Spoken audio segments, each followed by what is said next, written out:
Good morning, everyone. Savva here from Football Heritage TV. How are you doing? How are we all doing? It is Tuesday. Most people have gone back to work after the bank holiday. Let's just hope Tottenham have got to work. I am losing faith massively. Just before I start, please smash the like button. If you haven't subscribed, please do. Every morning at 10 a.m. throughout the summer, we're going to be having a morning rant. So that's for the whole of June, the whole of July, and most of August. We'll be having a morning rant at 10 o'clock. And then at 4 o'clock, every day, there'll be a transfer update show, which will be obviously looking at Spurs transfers, but also looking at transfers from across the Premier League and the rest of Europe, as it is already a very busy transfer market, even though it's not technically open. Who else is losing faith? Show of hands in the chat. Anyone else losing faith? Anyone have any faith to begin with? I think what's more demoralizing for me is you think to yourself, right, it's been bad for years. It's been bad. There's been no plan. But surely this time, surely now, they've had, look, Conte left, God, what are we going back? 60 days maybe? So we're going back 2 months. And listen, whilst there could be a manager appointment, and I've just realised, by the way, I'm so sorry. I've just realised I've spelled Tuesday wrong in the in the title. I've put a Tuesday morning. So I do apologise about that. But yeah, so you know, I wasn't expecting. There you go. I've just edited it while live. Look, let me break this down for you. I understand the manager we might be after, or the director of football we might be after, might be in a job. They might be in a job at the moment, and for that, I feel like we owe the club a little bit of time to wait and see what happens. However, I feel like we've been burnt so many times before that I get it, that no one has got any faith with what we're actually doing, with what we're actually implementing. And the reports that are coming out now, you have to be really careful. Now, it's a double-edged sword, and I'll be completely brutally honest. I know many people as YouTubers might not say this, but reports like we're seeing daily from Tottenham are brilliant for people like me who come onto YouTube. They're great. It gives you content. It gives you things to talk about. But at the back of our minds, we all know that it's the game. It's the game being played within the media, throughout the club, throughout the Premier League, throughout the world of football. This is the game. This is the transfer game, the manager merry-go-round, the director of football swap game. So I'm not naive enough to believe everything that I read in here. Again, more reports coming out this morning, and bear with me 1 second.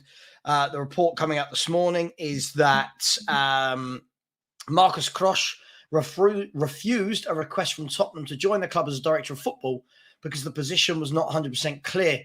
Now, as with all of these types of rumours, you go, oh, is this just clickbait now?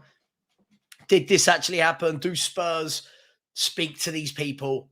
But what you do realise very, very quickly is there seems to be a common theme here. Every single time we're in a manager search, a director of football search, it really feels like we don't know what we are doing. And one of the things that, and big, look at Paul, all the way from Australia. Hello, Paul. How you doing, mate?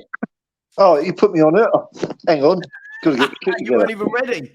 No. I thought he's going to keep on talking and all that sort of stuff. All right. Hang on. Where's my hat? I don't need it. How you going, Savva? Yeah, good, man. I'm good. Listen, I'm already excited and completely bored at the same time of what is about to be this summer. Paul, from your point of view, listen, I know this sounds really childish. What I'm about to say sounds really pathetic and childish, but I saw pictures circulating last night on social media and on WhatsApp groups of Spurs turning the Spurs shop. It was almost into like a Beyonce shrine because of obviously the Beyonce concert that was taking place there last night. And I don't know why, because I'm a grown-up man that understands they're going to sell Beyonce merchandise. But all I could think of in here was, how can they get this so right for concerts, for boxing? Because I went to the Joshua fight about 18 months ago, and everything was immaculate. Everything was done brilliantly. And I see all this and I think, how can they never apply this level of first class to the football side of the business? Am I an immature child, or do you understand what I mean, or both? I wonder if it's like other people organising the events, so they sort of lease it out and then they take control of the shop or put the event on and do the lighting and all that sort of stuff. I don't really know how it works, but I get what you mean though. It feels a little bit, I don't know, a little bit wrong, isn't it? Yeah. But because it's a football club. Oh man. I mean, listen. I was having a chat in one of my so many WhatsApp groups last night with Sean and with Phil and all these boys, and I just said, I think the thing for me is I've seen so many people, Paul, celebrating over the last 5-10 years the stadium. Obviously, when it was being built, it was, oh my God, we're about to build this £1 billion stadium and it's going to help us compete. And since then, everyone goes, oh my God, who wouldn't want to join Spurs? Look at the stadium. But for me, I look at that stadium as one of the sole reasons as to why we are not a football club anymore. Right. Because I felt like they've spent so much energy over the years on that rather than focusing on the grassroots, the academy, a plan, a strategy. That really eats at me inside. And it makes me feel a bit sick when people talk about the stadium in such glowing light. Yeah, well, I've not been to the stadium, obviously, but I was sad that they got rid of White Hart Lane. In fact, what I was sad years ago when they made it all seater, when they got rid of the shelf. I think that took a bit of the atmosphere. I mean, that was beyond their control, of course, but it seems to me that the stadium has gone a stage further. I've seen good atmospheres there for the derbies, but generally it just seems a bit sort of quiet, a bit sort of not football-y, it's too comfortable, it's I've got a mate over here and every time I talk Spurs, he just winds me up and says, yeah, but you've got the longest bar in Europe. And it's like, oh, it's horrible. I don't want to be known as a comfortable place. How can players have any aggression and spirit like that? We used to be happy with a polystyrene cup of Bovril. And now people want fine dining. It's all about the experience, isn't it? The day experience. It's alien to me, that sort of thing. Yeah, I think that's it for me. Is sometimes when I go to away grounds, some of the historic away grounds, like if you go to Anfield, if you go Villa. to St James's Park, Villa, you go there, it feels like a football stadium with football fans that they're not there for 4 hours before the game drinking lovely beer that fills up at the bottom. They're football fans, right? They drink in pubs until the very last minute. Then they flock in and it's 90 minutes of raw passion. I don't feel that. I've stopped going to Spurs the last sort of 8 months because I won't give Levy any more money. But when I went there, it just felt like a corporate day out. It didn't feel like it was menacing for our opponents. It didn't feel like in any way we were making it into a fortress. And I'm just wondering, I don't know whether or not this stadium is the worst thing that ever happened to Spurs rather than the best thing, at least under this ownership. Yeah, so what was the capacity of White Hart Lane? What, 28, 20? I think it was about 35. I'm not sure. 35, 36, maybe. And the new one's 60 odd, is it? 62, I believe. Yeah, somewhere in the region of 62. I don't know. I mean, 35 is big enough, isn't it? It's and it's also not that I know too much about it. The shenanigans that went on to compulsory purchases and things like that they did, and probably brown paper bags with Haringey Council. Who knows? But I mean, probably the reason it doesn't feel like a football club is because the football's shit. Yeah, and it doesn't sound like there's any real indication of the history of Tottenham at the stadium either. It's a no-brainer, a statue of Bill Nicholson or Danny Blanchard or Jimmy Greaves or something like that. Yeah. It's madness, isn't it? See, when you go there, it just very much feels, as I said, it's like a corporate day out in a bad part of London. It feels like, that feeling when you go to Wembley, or like when well, the old Wembley, the new Well, Wembley. that's another one. You know, but when I used to go to the old Wembley, and believe it or not, for a lot of people, Spurs used to get to the old Wembley quite a lot when I was growing up. Like we seemed to be there all the time. It felt like you were there for a day out, and it was like, oh, cup final day. That's how I feel every time I go to Tottenham now. And I don't mean about a cup final, but I just mean like there's no raw passion. It seems like there's so many tourists there, and I'm concerned. We're not a football club anymore. I truly believe that football is just one string to the bow of what we have become, and it seems to be the least important. Because if you look at, I'd go even further, man. It looks to me like if they could actually get rid of the football club, they would. If they could just wrap that football club up, and put it away, and just run a nice entertainment business, that's what they do, because they clearly do not give a shit about football, or at the very least, they just don't understand football in any way at all. Yeah, no, absolutely. And you know what? I think the funny thing about it is when I look at everything about it, I look at the concerts get rave reviews, the boxing gets rave reviews. Yeah, the NFL, you see all these fans from all these other clubs. Like whenever I'm streaming with fans from other clubs, they all seem to say, oh, I've been to your stadium once and it was to watch the NFL and it's brilliant. It's amazing. You've got the Skywalk. Everyone loves the club shop. Everyone loves the training ground. But they've forgotten the basic fundamentals.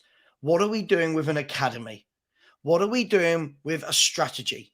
Who are Tottenham Hotspur Football Club? Because if you ask most people, Paul, across the world, I mean, apart from all the banter where people go, oh, you're rubbish, you don't win trophies. What are Tottenham? You know what Liverpool are. You know what Arsenal are. You know what Man United are. What are Spurs? What are we? Well, they seem to be very keen on just branding Tottenham Hotspur without the FC on the end. And something I just saw this the other day, actually, because I was looking up old Spurs programs or Tottenham Hotspur programs, and I saw in recent years they've changed the name of the program to Spurs. So it seems to me like they're almost trying to rebrand the football team. Well, the Spurs play at Tottenham Hotspur, and that's all arse about face, really. Yeah, it definitely is. I mean, I wanna ask you about something that's come out today. So, Marcus Krosch, who is a director of football from Germany, worked for clubs like RB Leipzig. The reports are now, obviously, Paul, we're all old. We all know what's going on in the world. But the reports are today that Marcus Krosch refused a request from Tottenham Hotspur to join as director of football because the position was not made 100% clear. Now, on its own, I just go, oh, what a load of baloney. But we also heard this about Nagelsmann wanting assurances as to what's the job, what's the director of football job. You know, this seems to be a recurring theme. And is this, from your point of view, more Daniel Levy not being able to just turn around and go, right, I want a director of football, you're in charge, I'm going to step back. Is that what this is, that he can't do that? Yeah, it's sort of, I suppose it started a bit with Scholar, especially Sugar. Sugar used to go in the dressing rooms at half time. I mean, he was just a furry walnut anyway, that guy. But I mean, you only have to look at the transfers that we do, the Jed Spences and things like that. And someone coming in will probably want assurances. You don't do that, Levy. This is my job. I've got final say. I mean, they probably just want something as simple as final say, or even veto, and they're probably not getting it. And I think Daniel Levy, he's at that, he's a billionaire, he's an egotist. And they all think that they know everything about everything when they're, in fact, some things they're dumb as spuds about. Yeah. And I think Daniel Levy, and this is when he did that talk at, was it Cambridge or Oxford? I think it was Cambridge University. I mean, he doesn't talk to us, but he'll go and talk to the posh kids. We're not clever enough for him to talk to. He only wants to talk to the really, really important people. he clearly came across as if he thinks he's doing a good job, and he can't understand why people are not happy with him, which is a real, I don't know, it's a real dangerous place that the club's in when you got a guy like that, because he's never going to admit he's wrong about anything. No, absolutely. I mean, what we've seen, Paul, in the last 2 months since Conte's gone, we've had apparently talks with Enrique, who is now currently in Napoli, in Naples, talking to Napoli about taking their job. We've seen Nagelsmann, who apparently turned it down and then is apparently back interested. But you've seen Slot's name being involved. We've now got Rodgers and Potter and Postecoglou. Are we seeing a stage now where this once great football club is no longer desirable for managers to come and manage? Well, I'm hoping it's desirable to Ange Postecoglou, but that's another story. Sure. But he's got a final next week, right? Is that right? He's got one more final with Celtic. Yeah, so I'm expecting news to come out on Monday that we've got him. Because Ange, I'm not going to go on about Ange again, but he did say, I've heard him say in an interview that he one of the things he relishes is taking things in disarray and building it. So, I mean, Christ, you can't get better than Spurs for that. Well, this is his dream job then, isn't it? Something in disarray. Yeah, but I mean, desirable. It's a funny one, because I still think that there is a manager out there somewhere, whether it's Ange or someone else, that still sees Tottenham as a big club and a challenge. You know, some of these managers have got egos on them as well. And, you know, if they come into Spurs and do a decent job, then they can, you know, kind of put a claim to saying, well, I'm up there with Conte and Mourinho then, aren't I? Because they couldn't do what I've done. So there is that allure to it. But as time goes on, I think it's going to get lesser and lesser, isn't it? Yeah. Do you know what? I feel like the Spurs job now, if I try and add some perspective to it, it could either be a poison chalice for a manager looking to work his way up, because it could be the Potter Chelsea scenario all over again, where Potter's had this rise in football management through non-league. What was he in Sweden? Did he go to Sweden? Was it Sweden or Denmark he went to? Someone will let me know. Sweden, through to Swansea, up to Brighton, then to Chelsea. And now all of a sudden everyone's going, oh, he's an awful manager because of a 6-month spell. But it could also be what you said there.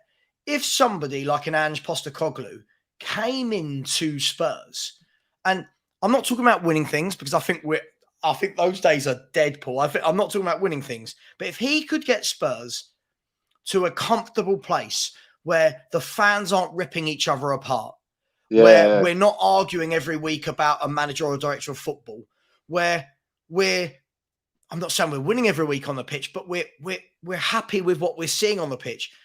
That could do wonders for somebody's career, couldn't it? That, absolutely, look what I did at Spurs, now give me a big job, because if I can do it for Levy, I can do it for anyone. Yeah. But I mean, what was the point in the stadium? Like you were saying, you know, it was supposed to be our ticket to the big time. Yeah. You know, we were kind of sold this idea that White Hart Lane couldn't support our ambition. We need to, you know, move onwards and upwards. I mean, I don't know what Brighton's capacity is, or Luton Town's, or, you know, there's teams in the Premier League that don't have stadiums like us, or even as big as the old White Hart Lane. And so the Amex is 31,000 is the Amex, and I believe Luton Town is going to be about 11. Let me have a look. Luton Town's built. They've got a new stadium on the cards, I think. Yeah, 10,300. 10,300, and you have to go through like the turnstiles are like in the middle of houses, like. Do you know what? I put this point out the other day, and I think it went over a lot of people's heads. I don't think people like context, right? And I said, look, in 9 years, the Luton owners have devised a plan, implemented it, and executed it to the point where they've gone from the Conference to League 2 to League 1 to Championship to Premier League. And I said at the same time, in 23 years, Daniel Levy who took over the club when we were 10th, 11th in the league, whatever it was, right, has taken us from 10th, 11th, and in 23 years, we've gone all the way round, and we're back to 8th. We were 1 point off 9th, winning 1 League Cup, implementing an awful academy. If we're honest, people will go, oh, we won all these youth things. That's great, but none of them ever break through and become top players for the first team. No transfer strategy, no football director of football, no plan, no ethos. And people are going, oh, you'd rather be Luton. And I was like, no, you're missing the point. You support who you support, but how have Luton, with their 10,000-seater stadium, without the revenue, gone like that? Yeah. Sorry, yeah. I'm so angry with Spurs. Yeah, no, well, yeah, I mean, for me, it goes back further past. The rot for me started with Irving Scholar. That was the point where he started kind of exploiting the brand of Tottenham and the goodwill of the fans to create other businesses. And he was a complete knob and almost drove the club bankrupt. And then Alan Sugar came in, and he thought he was the football manager, and he didn't understand football. He cut the wrong sort of corners.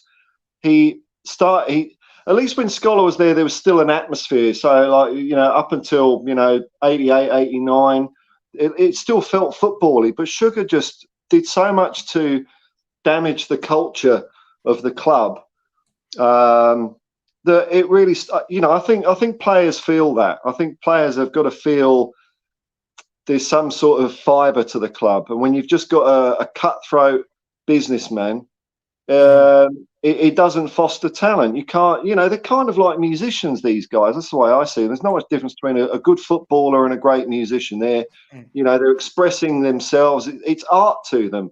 And when you've got some sort of oppressive regime over the top, it don't work. And now we've got someone who just doesn't get football. I want to go back to the days of the Wales and Richardsons, where the people that own the club, I wouldn't even know what they look like. Never heard shit from them. Absolutely. I mean, and generally football fans all over. We didn't ask for all this money to come into the game. We didn't ask for it. It was just through Premier League and this and that, and now that's the way it is. And it's almost like Levy expects us to be grateful to him for what he's done. It's like, well, I didn't ask for you, mate. I didn't ask for all this. I just wanted to go out and enjoy a game of football. That's all I want. That's it. Mm-hmm. Yeah. Just quickly, Liam, big up, mate. Hope you're well. He said, so is it Levy or Munn in charge of the director of football manager search? Well, Munn doesn't officially start for a month. If I'm right, he starts at the beginning of July. But as with all of these things, I suspect it's the same as Poch behind the scenes at Chelsea for the last month. They knew he was coming in. He'd have had a hand in what's going on. I'd like to think Scott Munn would have a hand in it. But this comes back, Paul, to that question. Do you think Daniel Levy's just turned around and gone, Scott, this is you, mate. You pick the next manager and director of football. I can't see him doing that. I can't see him giving carte blanche to someone. Not a chance. Not a chance. No. I assume Scott's on some sort of a payday. But, I mean, how many levels do you need in a football club? It's still just football. I mean, I don't. Right, I know you think the director of football is a good idea, so I'll give you that one. We'll have a director of football. So what's this other? What is he? Director of? I think he's isn't he the CCO or COO chief CFO, Chief Football Operation Officer? Yeah. Okay, so what's the difference between that and a football director? I mean, I'm guessing this guy will see over. I don't know. It's gone mad. It's gone mad. It's just corporate. It's corporate bollocks, isn't it? And all of these layers, they're just taking money away from us. At the end of the day, all the money from that club comes from football fans, whether they're paying for, 10 different subscriptions to different streaming. Luckily, Spurs are crap in the cup, so I can cancel subscriptions early and just stick with one for the Premier League. But whether it's that or going to games or buying shirts, it's our money that's paying these executives. I mean, Daniel Levy is the highest paid executive in the country by a long way. Why? It's absolutely mad, isn't it? I mean, look, one of the things that I wanted to bring up here, I think, look, going back a decade or so, there were a lot of us on Twitter at the time, which was the main platform for all the kind of football conversations. There was a huge divide then because a lot of us were saying, look, we don't care about a new stadium. We know why he's building it. We know what it's going to do. And then there were the other 50% that I'm making up percentages here, by the way. There were the other side of the fence where it was, oh, you guys are just super negative. Wait and see what's going to happen when we get the stadium, when we can compete financially. My problem, and what I've always said about this, Paul, and I hate the fact that I've been right about this, and this isn't a pat me on the back, but what I hate is I've always maintained that everyone seems to think that it's just about buying footballers. Everyone seems to think that it's just about generating more revenue, spending more money on players. I've always been of the position that you can have as much money as you want and buy as many players as you want if you do not have a fundamental plan. If you do not have a pathway to, we're here now in 2023, where are we going to be in 2028? By 2033, what does the success look like? That's my issue with it. And that for me is what's come true. People can say, oh, you spent 60 million on Belay and you bought all these players in the window, but with no plan, Paul, with no strategy, no forward thinking. And that will always be my gripe with Levy, more than however much money is spent. Well, look at the big bucket of cack that Chelsea are in. I don't care if they got Pochettino or not. I don't know if that's going to work out with Bowley interfering. He's of that Levy ilk. He's probably even more involved, and that's the approach he's taking. You just spray money at players. I mean, we do have a strategy, Savva. We do have a transfer policy, and it basically is: what player can Daniel Levy get 5 million off the asking price? It doesn't matter if it's 65 down to 60 or 10 down to 5. That's the only thing. Yeah. And you know how we've gone so long without buying defenders. I mean, I think that's kind of that strikes me as a non-football person, because your outfield players and your attackers, they're the zazzle ones. They're the ones that get the crowds in. But if you've got nothing at the back, the unglamorous bit, well, then you leak 60 goals, don't you?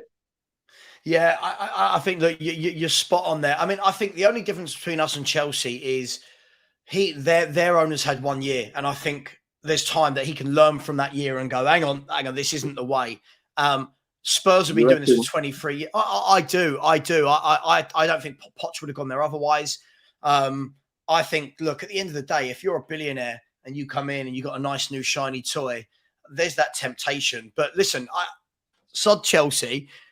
At Tottenham, that's always been my concern. And your point about the defence is spot on. We had that amazing defence that at one point was the best defence in Europe statistically, which was Rose, Vertonghen, Alderweireld and Walker. And you think 5 years later from those players leaving, there's been no... At what point does any of the directors of football we've had since then, so you've had Hitchin and Paratici, at what point do they sit down and go, right, this transfer window is not about attacking midfielders, forwards. This transfer window is about, we need 2 centre-halves, 2 fullbacks, and we are going to build a defence. And we've never done it. They just keep giving Davis and Dyer new contracts. Davinson Sanchez, it feels like, has been here for about 5-6 years. Ryan Sessegnon's been here for 4 years now. And then when we do buy the defenders, it's Longley on loan, Perisic as a wing-back who can't defend, and Porro as a wing-back who, as good as he is going forward, can't defend. Who is doing this? How have we got to this? Well, it's the same person that's probably behind... I'm fed up at the moment seeing on Twitter Tottenham linked with this player and that player, and I'm thinking, but we've got no football person in there at the moment to make decisions like that, let alone extend contracts or anything. So it's got to be Levy or Cullen, whoever she is. I mean, I don't know. I don't get what she does at the club, but she seems to have a bit of a sway over things. She does. Can I? So one thing I'll just ask you a little question here, Savva. Yeah. So before the game, because I think I'm right in this, before the game, when Tottenham come marching out of the tunnel, are they still playing Glory, Glory Tottenham Hotspur at that point or not? Do you know what? I've not been for so long, I can't even remember. I know that they've got this kind of epic kind of music going on, but I don't think it is. But someone in the chat, that's from the Phantom Menace, a totally shit film. right? Someone in the chat who probably goes week in, week out because I refuse to pay. Can anyone tell me, do Spurs come onto the pitch still to Glory, Glory Tottenham Hotspur? By the way, if you've got any questions you want any of us to answer about our faults, by the way, it's just our faults. We're not in the nose. We're not superior to anyone. But just any questions, let us know. Put the letter Q at the front just so I know it's a question, not a statement. And probably try and keep it about football, right? I mean, I don't want to answer questions about breakfasts and lunches and stuff. Yeah, I mean, it's a good point, Paul, and I really hope little that they things do. like that, because that's what I heard. And I thought, what the hell's this? Why aren't they going? He used to go, "Welcome to White Hart Lane, the world famous home of the Spurs." And it's old fashioned. It's a bit daggy, as we'd say over here, but it's bloody great.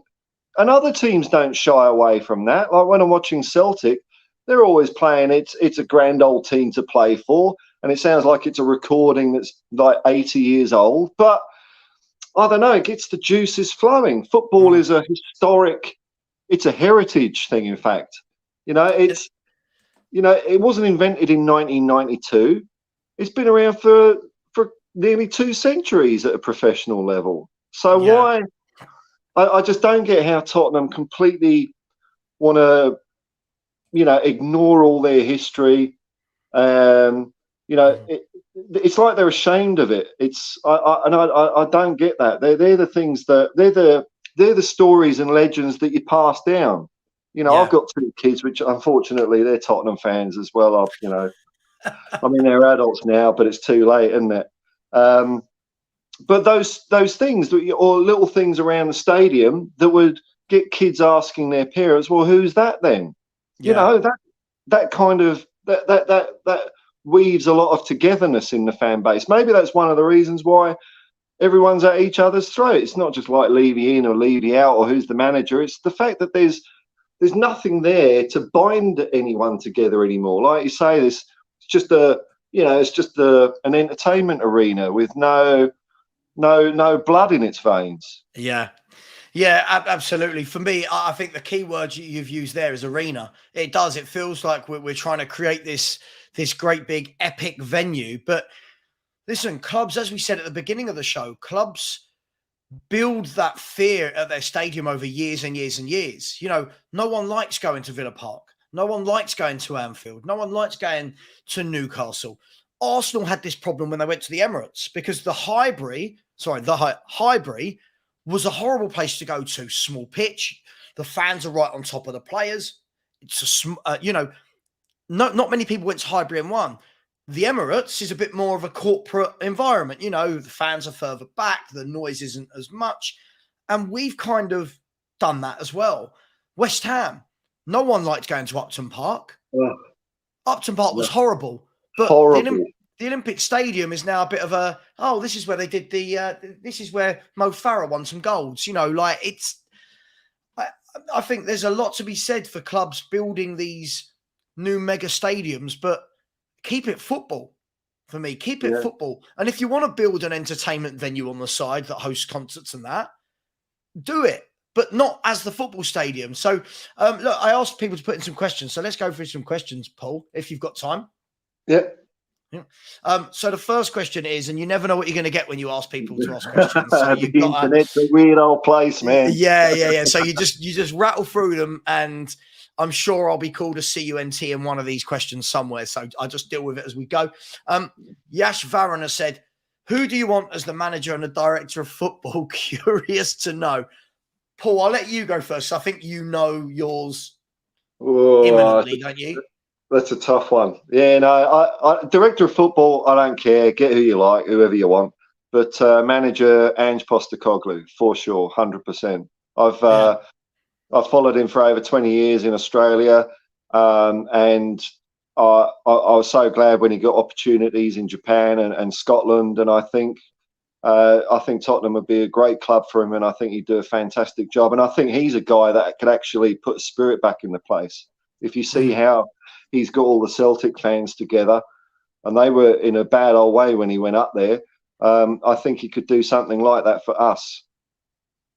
Yeah, absolutely. I mean, listen, to answer that question, I'm of the opinion that right now, as long as it's not Mason, I'm at the stage where I don't care. I truly don't care, because for me, it's not just the manager. It's not just the director of football. It's what's the plan. Yeah, what is the plan? That's more important to me than any of this. Halim, he has said, am I an ITK? I know about as much as everyone else in here that Spurs are an absolute shambles. Paul, are you an ITK? No, I know nothing, man. I know nothing. Look, look, anything else, don't take what I'm saying as anything useful either. It's just I'm just thoughts in my head. But no, I know bugger all about football. So Yeah, absolutely. Next question is from Rooksy Pop. Big up, mate. Hope you're well. Always been a big supporter of my channel, so thank you for that. Said, do you think Brendan Rodgers may come to Spurs? Would make sense to me for now. He's a better coach than people give him credit for. Now, Paul, I always feel with the Brendan Rodgers conversation, I do feel a lot that whilst I'm not saying he's one of my favourites, I do feel that he gets completely dismissed because of a bad last year, as opposed to, again, a bit like the Potter syndrome, as opposed to what he'd done in football before that. Title challenge with Liverpool, finished second, trophies at Celtic, FA Cup with Leicester, and getting them playing some good football. Why all of a sudden is everyone so downbeat on Brendan Rodgers? I think for me, and I agree with you, like it depends what sort of Brendan Rodgers are you going to get. Are you going to get the triple treble winning, title challenging guy he was a few years ago? Or are we going to get the tired looking Brendan? I kind of go off my gut and how I react to a person sometimes, and I don't get that excitement out of Brendan Rodgers. But I mean, that's just a personal thing. He might end up coming to Spurs and he might do a good enough job. I don't think he's a bad coach. I mean, Leicester did sell some of their, they sold Schmeichel for a start, got rid of him, so that didn't help. And maybe he just knew the writing was on the wall. And when you're in that position, it's hard to be motivated sometimes. But I saw your video talking about Postecoglou and Rodgers, Savva, and I agree. It's like, well, what do you want? We've had the big names, but what did they do? Nothing. They just made us angry, really, because we're not going to finance them.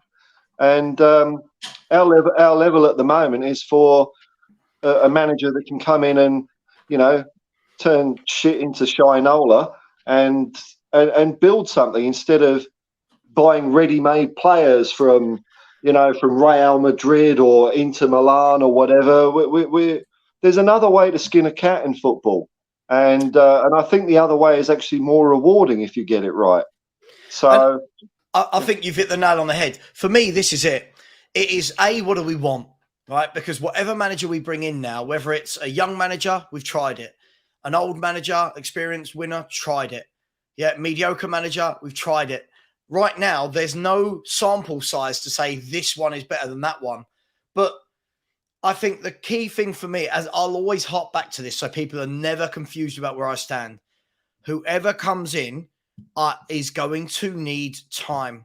And anybody that thinks this person's going to jump into a job, get top 4, win a cup in year 1, whilst getting rid of about 15 deadwood players and bringing in some young players, it's delusional and football manager. It's football manager type thinking for me. So, okay, look, let's move on to the next question. We've got quite a few, actually. Whoever comes in has got to change the whole culture of the club, because I don't think there's a healthy culture amongst the squad at the moment. Players committees and things like that. Anyway, For sure. And please, there are 200 of you in the chat and only 61 likes. Smash that like button, please. Please do subscribe to Football Heritage TV. We're chasing down 6,000 at the moment. It's been a very good year for me. So let's make this year even better. Paul, Garage Classics has asked, Mbappe or Haaland? Take everything into consideration, please. I know my answer. Where are you at with these two? I know it's not Spurs, but I'd say Mbappe. Yeah? Yeah, I think he's just got more of an all-round football mind to him. Haaland is, he's great, but he's a centre forward. Yeah. And in fact, I can't remember. It might have been when they played us, actually. Haaland started dropping back because I think Ramiro gave him a bit of a touch and psyched him out a bit. So when Haaland came back and tried to play the ball from midfield, he wasn't very good at it. So he's very good at losing markers and doing zigzag runs in the box. But I think Mbappe has got a bit more skill to him than just that. Mm-hmm. Yeah, I mean, look, it's funny that you met the Haaland question is asked just as Alex, Mr. Box Office, who seems to have been missing Alex, for about 2 weeks. Alex has been missing. I'll bring you in a minute, Alex, because I know you love a conversation about Erling Haaland. For me, I'm going to go the other way. I'm going to say Haaland over Mbappe, and I'm going to tell you why. For me, I think Mbappe is a phenomenally frightening footballer, right? First of all, I think this question's a bit skewed because they both play different. Like Mbappe is very much out wide, causing havoc. Haaland is a destroyer through the middle. The reason I'm going to go with Haaland over Mbappe for me is mindset. For me, and this is only my personal feeling and nothing to do with Mbappe's ability as a footballer. I think Mbappe at the moment has had a massively easy ride throughout his whole career playing in France. And whilst he grew up in that league, that's fine. You grew up in that league, you play and you move on. It was last summer, Paul, when he had the chance to join Real Madrid on a free transfer, but decided to stay for $1 million a week at PSG. That for me was the mindset of someone that I thought, no, man, come on, go to Madrid and rip the world apart. Go and win Champions Leagues with Madrid. Now, he's still young, but what I like about Haaland at about the age of 17, 18, came out his comfort zone, went from Norway to Austria, then a year later goes from Austria to Germany, then 2 years later goes from Germany to the Premier League, and at 22 years of age is banging in 50-odd goals in a top league. Mbappe's not scoring anywhere near that in a really, really poor league. So for me, I'll pick Haaland, but it's not about Mbappe's football. For me, it's about up there and the mentality for me. Fair enough. So when Garage Catch say Mbappe is clear, by the way, clear, yeah, but week in, week out, he's doing it in France and not even doing it. Like, here we go. Let me give you an example, right? And then we'll move on from this question. If I look at the French league, right? PSG have won it again, which isn't a shock, right? PSG this year, the top goal scorer, Mbappe got 28 goals in the French league.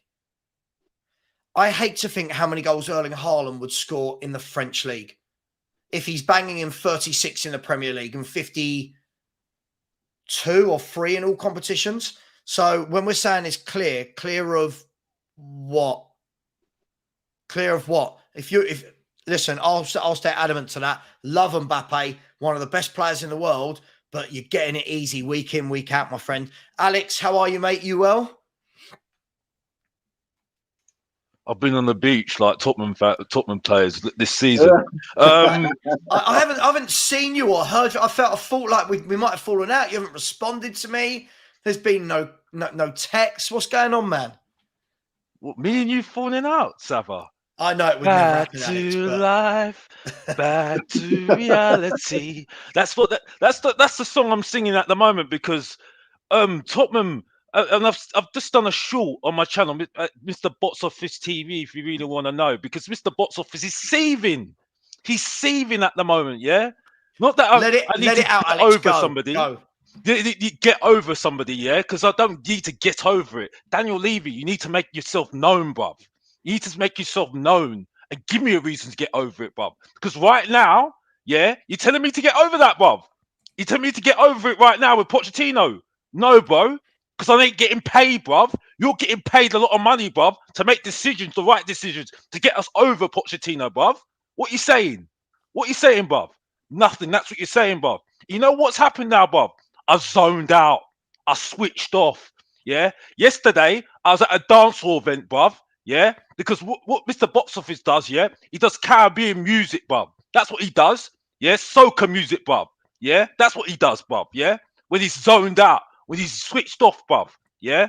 Because like I said before, all I've known is Carabao Cups and disappointment, and that's it. And that's all I'm going to see more for next season. That's it, bruv. And that's why I've zoned out, and that's it. And that's all I need to say. Back to you, Savva, to say something stupid now, there, Bob. I'm done. Wow, Alex, have you been building that up inside for a couple of weeks? So back to me to say something stupid. All right, Spurs are going to win the league next year. Is that stupid enough for you? You know what, Savva? We're good anyway. That was only tongue in cheek anyway. You know what I mean? How you doing anyway? It's all cool. It's all cool. Don't worry. I wasn't. You know, I wasn't having a go at you anyway, Bob. You know what I mean? I know, you know Terry Fleurs. You know what I mean? No disrespect, but you know, it has to be said. But the thing is, we've got respect there. You know what I mean? So, like I said, you're all cool, and that's it, Bob. Don't worry about it. Thanks, but that mate. had to come out. Thank you. Yeah, listen, guys, you're all getting really deep about Mbappe Haaland in the chat. I mean, I don't really care that much. At the end of the day, they're both world-class strikers that are that one's already won the World Cup, one's just won the Premier League and possibly about to win a Champions League. It's got no relevance to Tottenham Hotspur at all. I really don't care. It's not like I think one is crap. So let's move on from that. Next question, guys. Here you go. This is a good question. Big up Strasbourg Steve. Everybody, please keep smashing that like button. Please. We've only got 82 and there's 212 of you in here. Strasbourg Steve has said, are you worried about the parallels between yourself and Everton, where about 10 to 15 years ago? Yes. Okay, Alex, you go first. Then I'll give it to Paul. Are we worried about turning into Everton? Yes. And by the way, yeah, I forgot to tell people in the chat that asked me what day it is. Yeah, day 65. Day 65 of the worst kept secret in football. Tottenham Hotspur still have not got a manager, by the way. Again, yeah, on the road to 72 days. You know what I mean? That record, by the way, yeah. And answering to your question, by the way, yeah, to Steve, Strasbourg Steve, big up to you, by the way. You're doing well, by the way, mate. I hope you're doing well. Like, yeah, absolutely. Yeah. We cannot look at this team and think that we can't be in Everton. Yeah, it's ironic because Richarlison, who, I mean, I'm in the mud because I was saying that I wanted Richarlison over Jesus. I still think Jesus is not that great myself either, to be honest with you. But you know, I think Richarlison's been an absolute joke. And if I sell him tomorrow, I'll sell him tomorrow. But he's our main striker if Kane leaves. You having a laugh? Hang on, Alex. When you say something like that, you've got to let everyone take a collective breath and let that sink in for a minute, right? Yeah, that is a sobering and worrying thought, as you were. There's nothing else to say, Savva. There's nothing else to say. Yeah, I mean, honestly, I wasn't not having a go at you, Savva. I've got to say this. I have to say this. You've been good. You've been backing me all the time. We might have our arguments, and we don't agree with the Pochettino thing because it does hurt. You know, I mean, it does hurt because nothing's been better since Pochettino. I've not liked it since Pochettino. I've not liked it. Yeah, I could. You know, yeah, I love football, but our club is turned into a political club. Yeah, right. When people are more interested in Donna Cullum and Daniel Levy, which I'm sick of talking about, that's why I zoned out because I support football, not back office political stuff. That's Alex's job when he does his job. Yeah. Yeah, that's being diplomatic. I can do diplomatic all day long, but in football, no, bro. I come to watch good football, bro. You know what I mean? You didn't be a Tottenham fan because of Donna Cullum or Daniel Levy, didn't you? You didn't. You come to watch good football. Yeah, of course. Bill Nicholson, Keith Bergenshaw, yeah?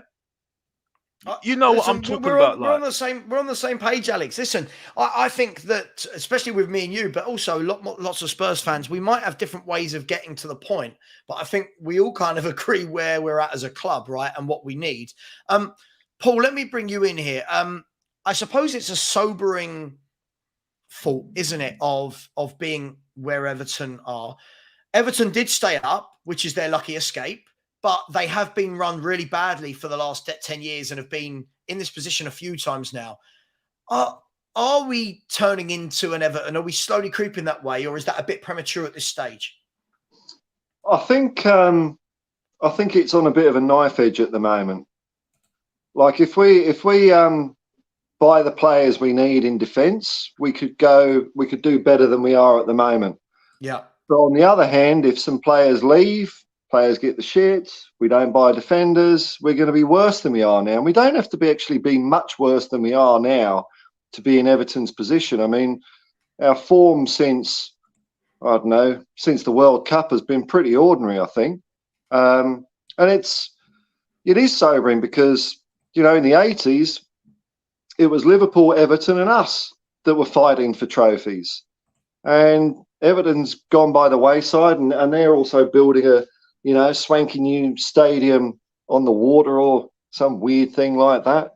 I mean, I don't know which way is it going to go. I mean, what I think is we'll just carry on being just bloody mediocre, which is, I mean, I'd almost prefer to be Everton's, and get, kind of, lance the wound and cauterize it, get all the badness out and then build from there instead of just doing what we did in the 90s again, which is just, mid-table, in fact, the mid 90s was better than we are now. I think this is the worst season I've ever experienced.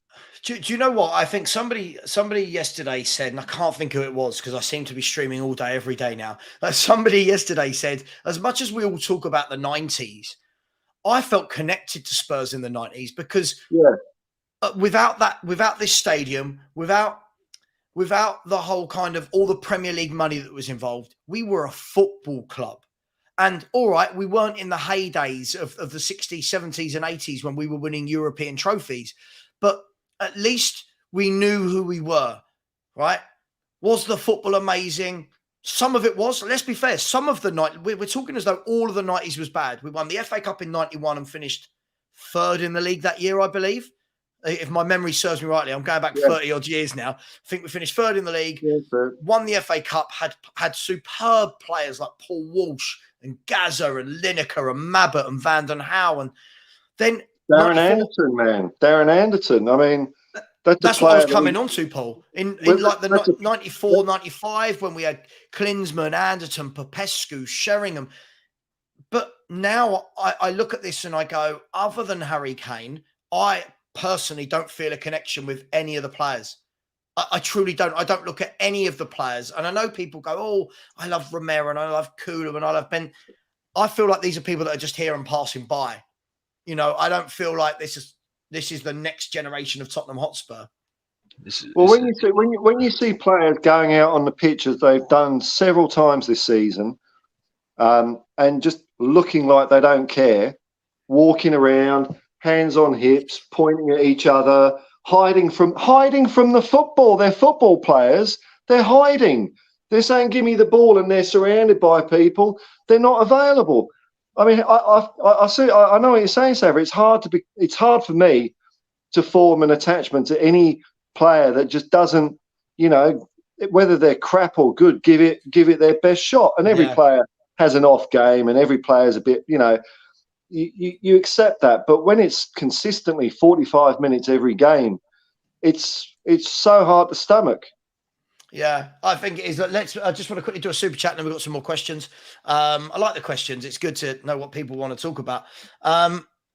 Mark, how did you not use your ears? I did. I said Gary Mabbott. I said Mabbott, Van den Houw. I did, Mark. Mabbott was a legend, and that's why. Brilliant. What a centre half this guy was, by the way. We've always had good centre halves. Generally we've always got at least one good centre half. Richard Gough. How good was Richard Gough? Bloody hell, that year, man. Strasbourg Steve, thank you very much for the super chat.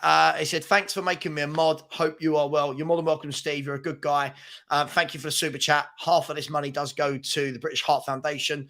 Just quickly allow me to shamelessly plug. I say shamelessly. This shouldn't be shamelessly at all. I think it's quite a good thing.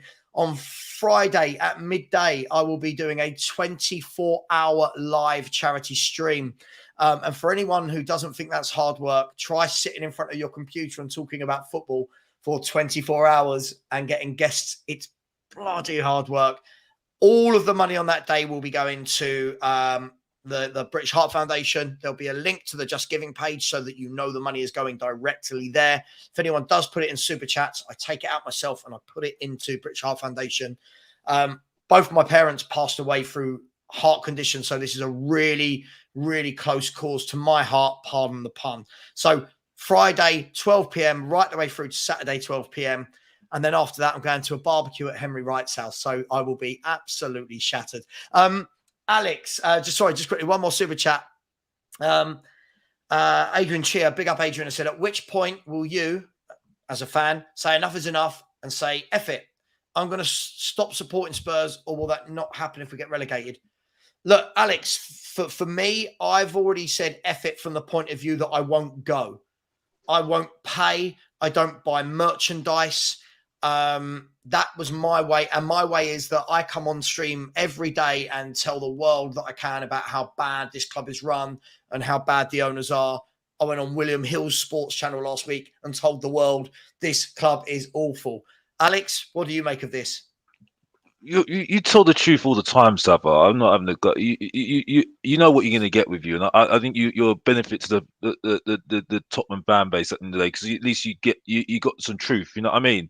And to be fair, like, we've disagreed in the past, but we have come aligned a lot of the time in certain ways. You know what I mean? It's not that I followed you. I've not really watched you because I know what I'm like, because I like to debate with people. You know what I mean? I like Henry Wright.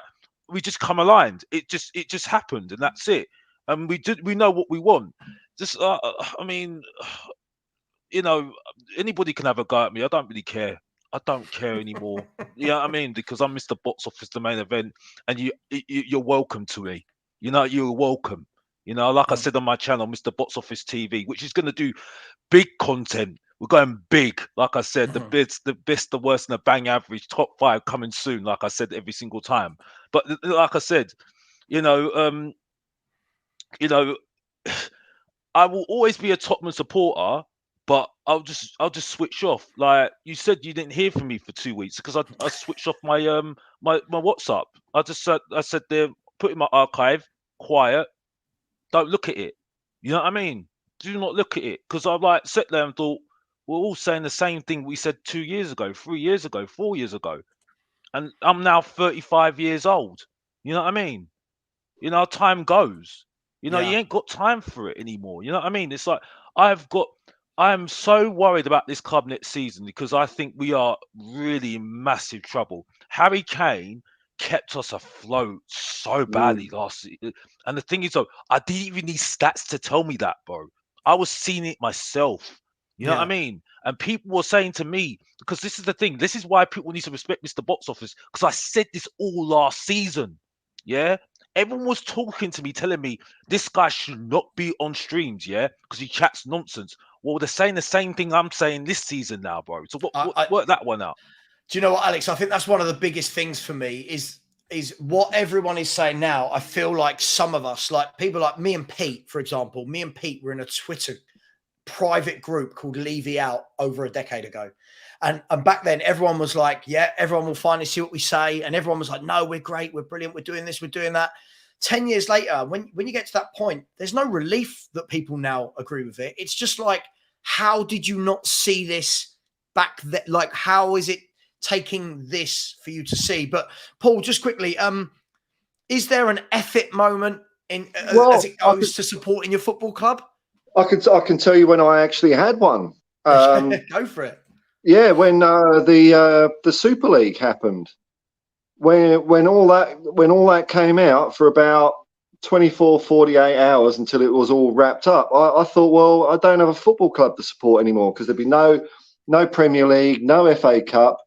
no Carabao Cup. It would just be this closed off little boys club, franchise football. And if that had happened, I'm not interested in the slightest. Tottenham could go screw themselves. So that was a close one for me. But apart from that, well, no. If we get relegated, that's what happens in football sometimes. So, barring something like us withdrawing from all domestic competitions, I'll still be there, unfortunately. Yeah, it's a difficult one, isn't it? Look, I think at the end of the day, again, even with the whole why do people pay to go and watch? Well, for some people, this is what they do. This is their social activity. For some people, they work, and Tottenham Hotspur is their life at the weekend, which is fair enough. But it's always going to be that delicate balance either way of if people start giving up their tickets, other people are still going to pay and go. So it's how do you? I don't know how you navigate that one. You know, go on, Alex. I just want to say something because you and me were having a bit of a debate about Arnold Slot, yeah. Because you said, "Oh, I'm really excited. I'm really excited. We need to be positive." I said to you, and you know what I said to you on the WhatsApp group? I said to you, "Be careful because you don't know what's going to happen. Yeah, this is too good to be true. Yeah, and look what happened. You know what I mean?" But Alex, I never said it was 100% a done deal. I was excited at the thought of Arnie Slot. Yeah, but you're right. You were right in everything you said. This is Spurs. They let you down time after time, and we know Daniel Levy. But that's the thing. And it was so perfect. And to be honest with you, I started to come round to it when I was thinking about all the stuff and everything else, and that's it. But I sat there and thought, wait a minute here, we're getting too excited here. Just chill for a bit. Because this season's been so bad. Let's not keep the same energy. And the thing is, though, I always keep the same energy with this club now. I can't change anymore. Yeah. Because I got so burnt out after Pochettino. That was the one for me. Martin Yole was one of them. Harry Redknapp was another, and then Martin Yole's my last straw. The last straw for me. And that's when I just said, nah, something just can't be right anymore. Because unfortunately, like you say, Alex, though, we haven't had anything really to be excited about since Pochettino. So if someone was to come along and do that again, like those three managers you mentioned, then we might be a bit more excited again. Or do you think that we wouldn't forget? We just completely forget it, Paul. We completely forget it because unfortunately, I didn't live in Keith Bergenshaw days, Bill Nicholson days. I wasn't there, so all I can do is do Google and Wikipedia, and that's nothing. So the only moments I can think about is Martin Yole when it was successful. Ramos when we won the Carabao Cup, also George Graham when we won the Carabao Cup as well. But I mean, that was because I was a kid and that was it. But those years of Harry Redknapp and Pochettino were years that I loved. I would love to be in the stadium with that time. But since then, I've not really enjoyed it. I'm kind of, clutching at straws. What I'm seeing at the moment, it's so frustrating. You know what I mean? And when people tell me, "Oh, you need to be open-minded. Oh, you need to do this. You need to do that." Well, you can't tell me nothing because I ain't getting paid to do this, bro. This is because I'm a fan. It's emotional. That's it. You know what I mean? Yeah. Well, look, listen, we've got some questions. I'm literally going until past, so for 25 minutes. So let's rattle through some questions. Here we go. We'll rattle through these. Okay, guys. So just a few seconds from everyone. Bob has said, with the evidence in front of you, why do you not get more joining your protests? Alex, just quickly, why do you think more people don't protest? That's down to them. I don't want to have a go at people for not protesting. They've got their own reasons. They do what they feel is best for them, and that's it. Really, that's a question that I can't really answer for other people, and that's it. I would say. Yeah, fair enough. I hear that, Paul. Yeah, no, I just echo Alex. Really, it's. I mean, it looks like more and more people are feeling that protesting is the thing to do, but I think when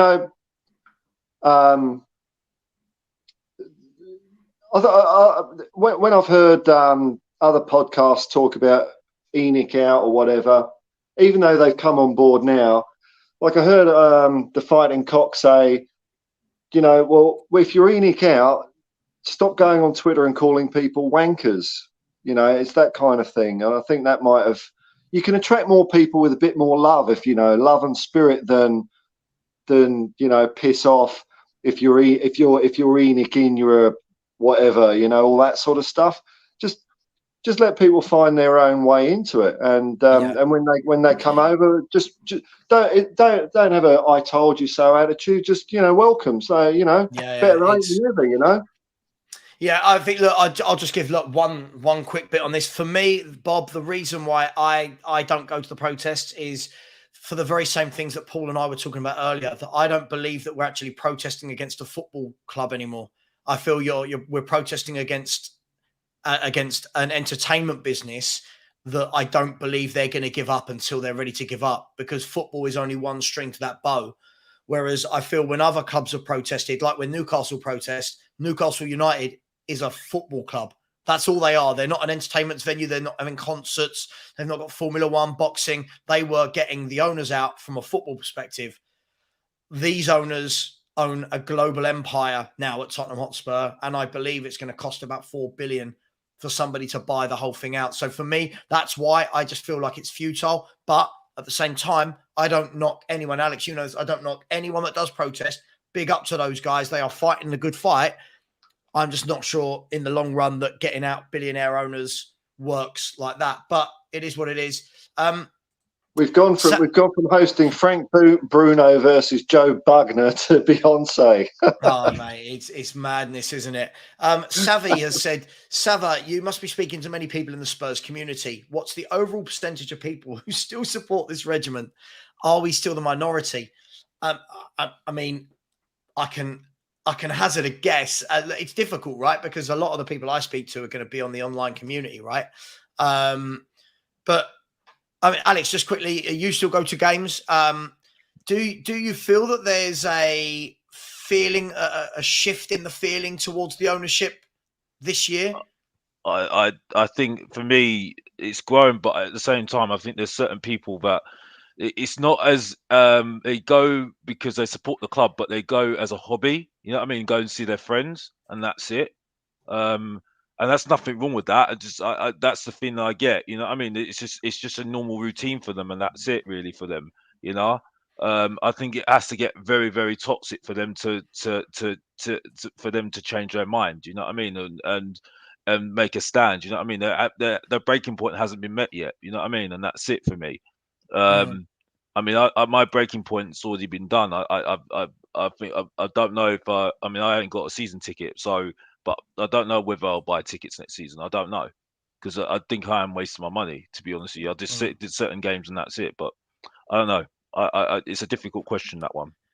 Yeah, I think it is. And Paul, it's difficult to know, isn't it? I don't think you can ever put a number on it. But yeah, I wouldn't have a clue, man. Wouldn't have a clue. It's difficult. But Savvy, thanks for your question. Most people I hear online now are definitely, being vocal about Daniel Levy, but I don't. That's just people online, I mean, I'm sure a lot of people go. They just want to watch a game of football. They don't give a shit about all this, who owns it and who's doing what. They just want to switch off from life for 90 minutes and just watch a game of football and then go to the pub and go home. Which I'm not. I think that's not. That's why football's there. That's why it was invented or became popular, to take people away from just the humdrum of bloody life. Yeah. And if you start going to see a football match and then you start becoming preoccupied with all this other corporate crap, then it's kind of defeating the idea of why you're going for a lot of people. And I think that's a fair enough point of view. That's why That's why I ranted earlier. That's what I was talking about. You, absolutely spot on, Paul. I have to be honest. Well, just quickly, this one's not a question, but I did want to address it. And Leon has said Spurs have to pay for the stadium. Originally had until 2022 to pay back the 637 million borrowed from Goldman Sachs. Listen, I've heard this debate for years and years and years about paying back the stadium. Paying back the stadium is the equivalent of you or I having a mortgage, right? It's a manageable payment once a year, which I believe last time I heard was about 28 to 30 million a year, which I know it sounds mad, but in football terms and in the revenue that Spurs are bringing in, 28 to 30 million pounds is not a lot. It's manageable. I don't feel sorry for Spurs in any way, shape or form. And this is not a reason why Spurs shouldn't be implementing a plan, a strategy, an ethos. Oh, no, so yeah, I'm not saying you said that, Leon, but a lot of people use this as a reason as to why we can't compete. But if that was the reason, then why build it in the first place? I worked some numbers out on the back of a fag packet the other day. Working the repayment on the loan as opposed to the extra revenue from the extra seats, and it easily pays for itself. Although I get maybe what he's saying philosophically. We are paying that debt, and if it's like 600 million that we've borrowed, then the fans will be paying about 1.8 billion over the course of 30 years. Wow, when you look at it like that. Look, as you've gone on to say, it's that narrative. But I think that the problem is then, for me, why go for the lavish £1 billion stadium then if it's going to hold you back, if that was the case?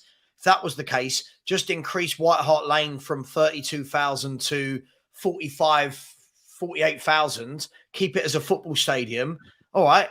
Give it, give it a lick of paint inside and bring it to a bit more modern. But what they've built is not a football stadium, as far as I'm concerned. Next question is from this worst thing when I open a window. It seems to get a bloody fly in it all the time. Apologies. Levy out. Daniel Levy's soul has just come into your house, has it? Don't. It's so hot here today that I've got the window open. Anyway, Levy out said, which players would you be happy to keep? This is easy. Yeah, I can do mine on one hand. Alex, do you want to go? Romero, Basuma, and if I don't think it's going to happen, but Kane. That's your spine, and then the goalkeeper's a lottery, and that's it. And that's it. That's your spine, and then you work it out which other players you want to get rid of, and that's it. That's my spine at the moment. Those are the players I'm keeping at the moment. Yeah, Paul. Yeah, I'll probably add a couple to that. So I'd go Romero, Sarr, Bentancur, Basuma, Kane, and Son. Mm-hmm. Yeah. I mean, look, for me, I have openly said I don't care if the whole lot went. Obviously, it's never going to happen. I'm at the stage where I don't care. I really like Basuma. I think he's a really good player. But other than that, I don't care if they all go, because I want whichever manager that comes in and director of football that comes in to actually build what they want rather than trying to fit players around that. I don't care about Romero. I don't care for Bentancur. For me, I feel sorry for him. But after being out for nearly a year, by the time he comes back, I just don't feel we're going to see the same player. Porro, I think great if you're going to turn him into a winger, but as a fullback, I think will be absolutely abysmal. Kane, we don't know what's happening. So yeah, listen, the whole thing can be ripped up for me. But thank you, Levy out. Kudos has said, do you think the protests need to escalate PSG fans? Tennis? I'm not going to answer this in whole and ask the guys because we just talked about that. Look, I mean, as anything, the louder the noise, the better. But I just don't think it's going to do a lot. All the while the owners are asking for 4 billion or whatever for the football club. But let's go to a football-based question. But thank you, Kudos. Foggy Foamer said, can Brendan Rodgers adapt to new game and bring in fresh ideas needed for the rebuild?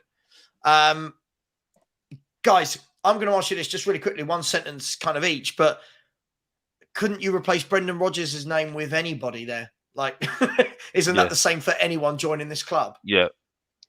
I still stick by that. I think Graham Potter with a good director of football would be a way forward for me. But I'm only clutching at straws now, to be honest with you, because I don't know what else. I don't know what else to think about in the moment. I think Brendan Rodgers as well. I think they're all the same for me. I'm not excited by them. I'm just not excited. But Alex, realistically, is there anyone exciting that you truly believe will join Tottenham Hotspur? No. That's the problem now, right? Listen, you're spot on what you're saying. It's just like I said, that's why I've switched off. That's exactly why I switched off, Savva, because I don't know what else to say anymore. I've got no clutching of what plan we've got in terms of a director of football, at least a director of football to give me an idea what we're going to be doing.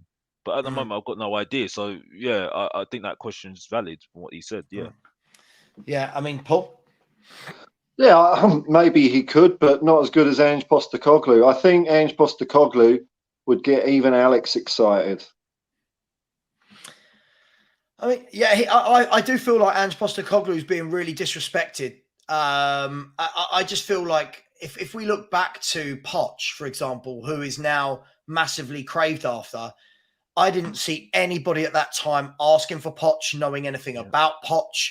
Look how that turned out. Everybody wanted Conte. So many obviously knew about Jose.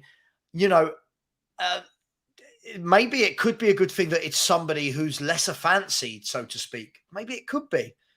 We don't Well, know, it's happened right? before. Martin Yole was an assistant. Keith Birkinshaw was an assistant. So, yeah. you know, sometimes but I mean, really, things like that when the owners of the club get lucky rather than them having a plan. That's what worries me. But Yeah. you are spot on, because I wanted the ball when Pochettino was appointed. So yeah, I was so wrong about him, and he proved me wrong. So, you know, I can be proved wrong. You know what I mean? I'm I not think saying we'd I all can't love be to be proved proved wrong. wrong. You know, but I just don't.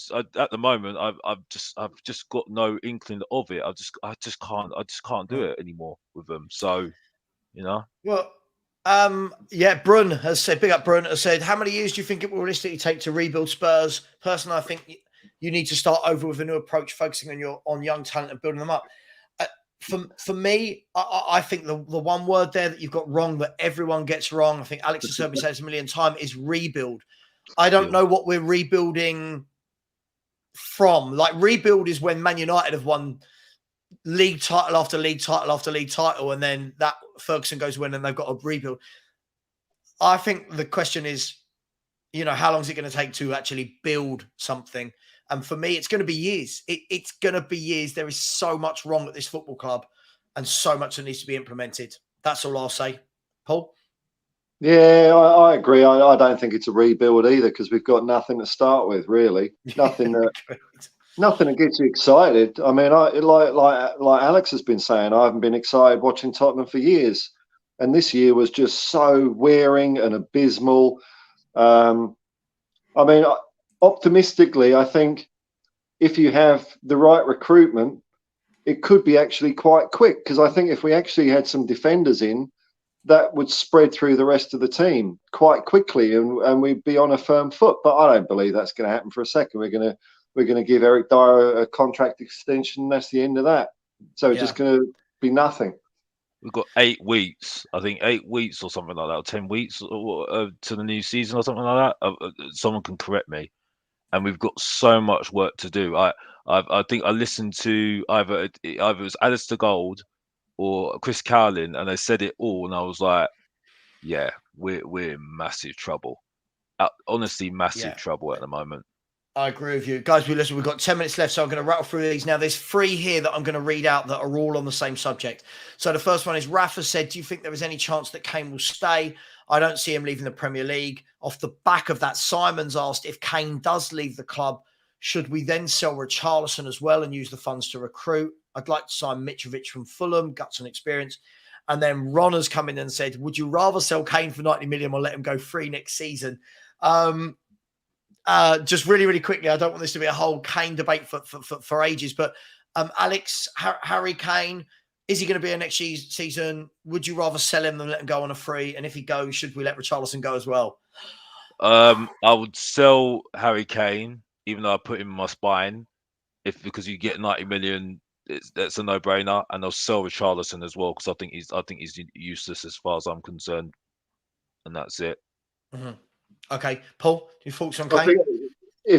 We need a manager to sit down and have a discussion with Harry Kane, don't we, before anything? And if Harry Kane wants to go, let him go, and if he don't, then let him stay. But I don't want to see what happened 2 years ago when he down tooled for 3 months. Right. And as for Richarlison, I think the only reason we bought him, it was a gamble. I reckon we thought he's going to have a good World Cup.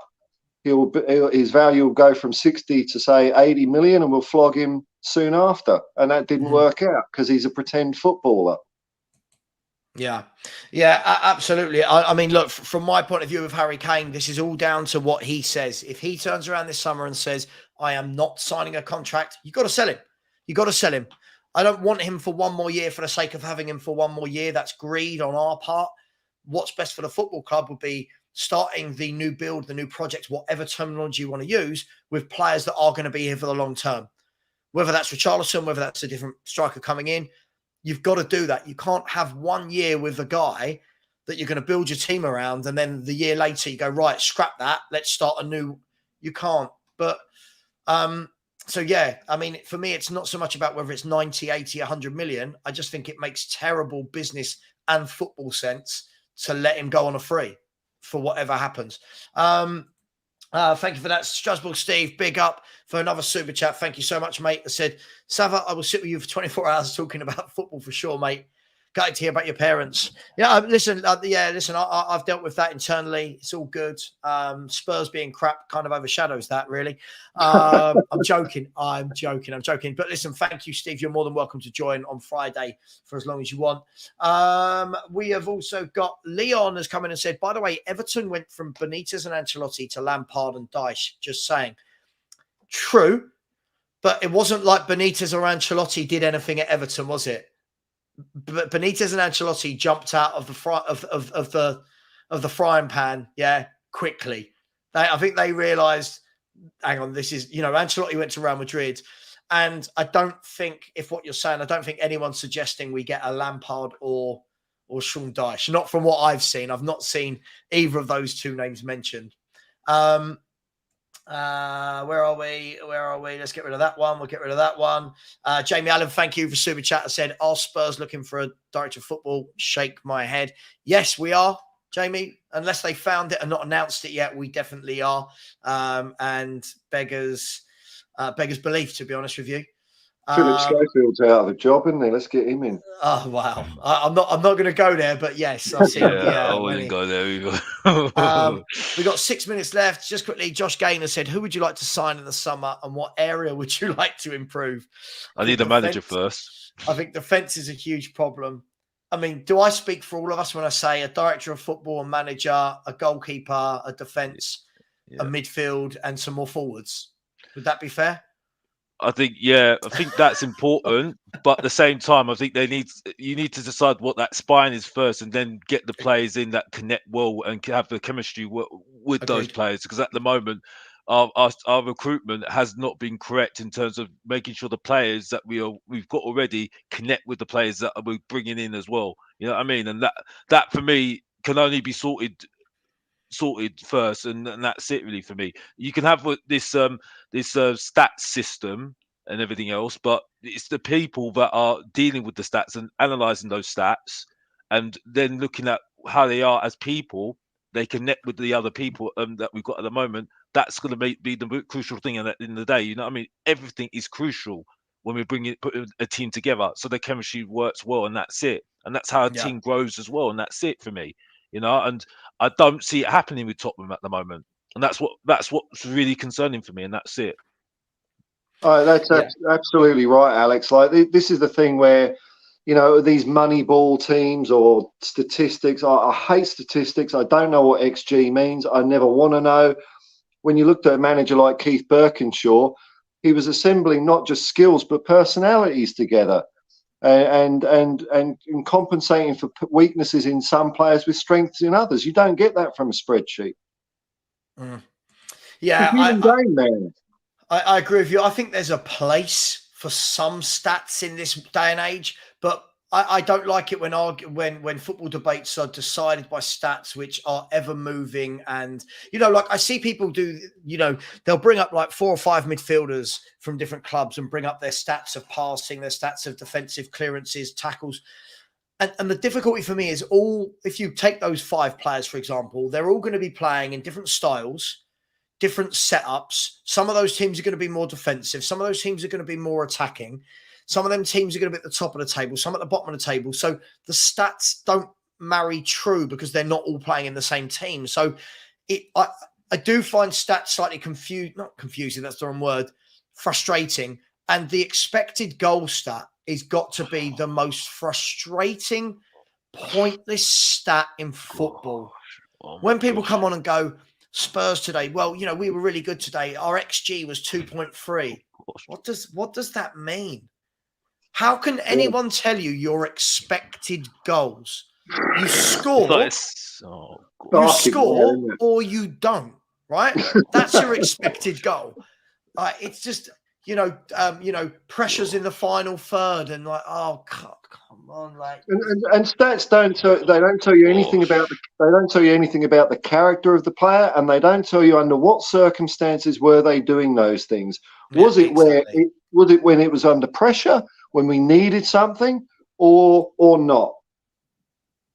Yeah, it's absolutely madness. But listen, I think there's a place for it in parts. But for me, the only stat I care about with strikers is if you're a striker, what I care about is the goals you've scored. Depending, but then again, even then, some strikers aren't natural goal scorers. Some strikers are there.